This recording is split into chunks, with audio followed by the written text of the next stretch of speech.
A little greedy with Liam. You know, we said 50 to 60 pitches coming in, and he was at 53 after the third inning, and he said he felt good. He always says he feels good. So he said it felt good. We got a little greedy, put him back out there. Probably should have pulled him. But we just tried to get one more inning because we knew, you know, the bullpen was a little bit short. We didn't have Marsh, we didn't have Wagner, so you know, tried to get as many outs as we could with Liam. But I thought he did an outstanding job. And then, you know, for Kyle Greenler to come in there, for Dalton Radans, for Colin Caldwell, those guys to me were the key of keeping them at bay because it's just such a good offense. The wind's blowing out. So I just thought the bullpen was the story. Even though Liam got the start, did a great job for us, I thought the middle inning bullpen was the story. Speaking of story, Charlie Collins, I mean, every time he does is ask you questions, you know, about it. But in fact, these home runs are coming in crucial games, crucial times. I mean, you can hit home runs any time during the season. When you hit them in games like this, that really means something. What does that say about him? Well, I can remember after Tuesday's game against Kennesaw State, didn't have a good day, and you know, we won the game, but he was a little down at practice on Wednesday, and I just kind of jokingly said, "Hey, we can't be Superman every day. That would be boring." He goes, "No, it wouldn't, Coach. That would be awesome." So he kind of became Superman again. He's just a really good player, and you know, having Connor hitting behind him makes it really tough because, you know, I was just thinking ahead if you know they might try to pitch around Charlie, and now Connor's going to come up with the bases loaded again. So, and no one wants to face Connor Tate with the bases loaded. So that's what Connor does in that lineup, protecting Charlie. But yeah, big game today. We really needed it. You know, Benny Anderson got us going in the first, and just all around, I thought we played the way that we're capable of playing is satisfying to see. I asked him a while ago if he knew who Pedro Alvarez was. He said he had no idea, but he tied Pedro today for the most home runs by freshman in the SEC. Yeah, that's pretty special. That's a pretty good player.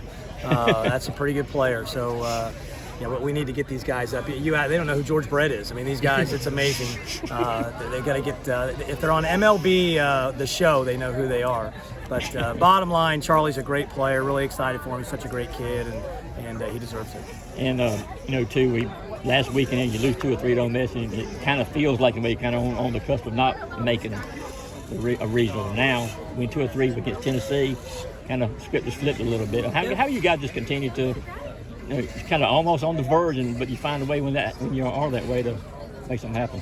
Yeah, I mean, these kids don't quit, and that's the only thing I ask of them. You know, is just make sure that you're not quitting, you don't give up. And it would have been really easy yesterday. When Charlie Goldstein goes down, we don't have an out in the first inning, and our bullpen's already a little bit short. Jaden Woods is out.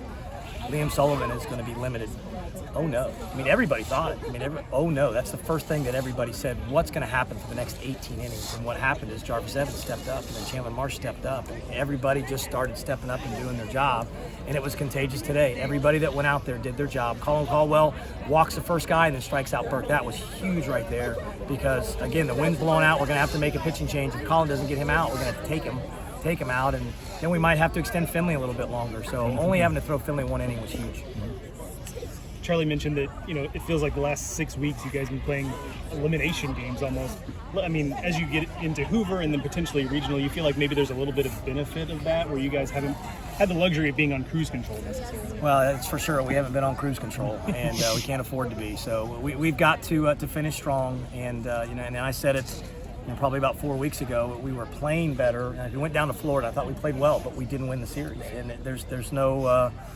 You know, there's no moral victories in this league, and we've got to win series. And, you know, we were able to win the one against Kentucky, and certainly we played as good as we can play against Arkansas. And Ole Miss was disappointing. You know, we didn't stop fighting. We come back, we tie the game twice, once in the 8th and once in the 9th, and lose a tough one. But to come back and win this one, that's big. That's a really good team, maybe the hottest team in the country right now. And just I just thought we played really well. Can you think of a year where the SEC has felt like this much of a war of attrition, not just in terms of the talent, but the injuries? Feels like no one has gotten through unscathed. Yeah, it's terrible, the injuries. And that's the one thing that you can always point to them and say, well, hey, these guys are banged up. Well, so is pretty much everybody else. And it's really tough to get through this grind. You know, these kids play a lot of baseball, and there's a lot to ask of them. They're in the weight room, and they just get beat up. And then the arm injuries, everybody's throwing harder. Everybody's throwing 95, and the arm wasn't made to throw 95. So unfortunately, injuries are going to happen, and we've seen it everywhere in the league, everywhere in college baseball, and the big leagues everywhere. So it's just one of those things. But I'm just proud of our guys to fight through it. What's the team's confidence like heading into Missouri? Well, I mean, obviously that helps. Winning helps. When you start winning games and winning games kind of in dramatic fashion and guys stepping up, then you start to believe in yourselves a little bit more.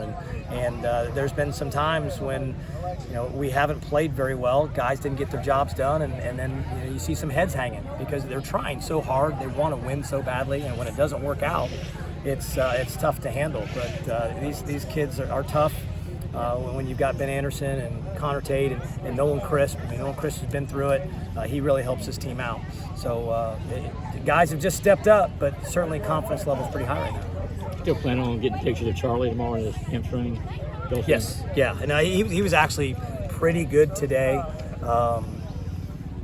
Obviously you're concerned when you see it, but he'll be, I would say, questionable for next week. He could possibly pitch next weekend. We'll see. He was moving around okay today. Not a bunch of bruising and swelling. So it's a mild strain. He couldn't have pitched yesterday. No way. But we'll see how he feels here the next couple of days. But he threw today, so he'll keep his arm moving to keep in shape.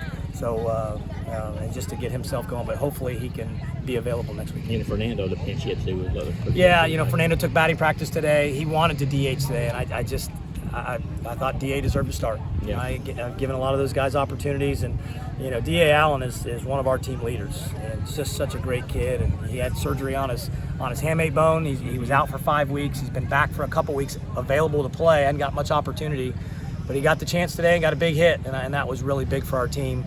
Because again, he's a team leader in that dugout and in that locker room. So that was big for him. Really happy and proud of him. And also on Jaden Woods. He's feeling good. He actually, Coach Kenny and him were talking today. So we're going to get back out there and start throwing again tomorrow, and hopefully start building it up. Now it might not be until the SEC tournament. We don't know, but he's feeling good. It's just that bicep tendonitis that can just be kind of pesky. It doesn't go away. So we just got to make sure that he's 100% because he's obviously got a big future. We don't want to do anything to put that in jeopardy. Getting to double-digit wins. I know that's not the end goal, but is there any milestone, any value in getting to 10 there? No, not 10. Certainly just get another win. In this league, it's always a race to 15 because you're in. But this year, I think with the RPIs and I think 13 and 14. When you look around college baseball, there's not it's not real top heavy. And so it'll be interesting. You never want your name to go in front of a committee, and that's what happened to us in 2021. I really do believe that we deserved to get in. We didn't, but our name was in front of a committee. And if you're in a committee, that means there's negatives to your bio too. There's always positives, but there's negatives too. So you don't want to have your name on that bubble in a committee, and that's what happened in 21. And we just got to keep winning, win 2 more series, and I think we're in good shape. But you never know. So thanks. We'll see.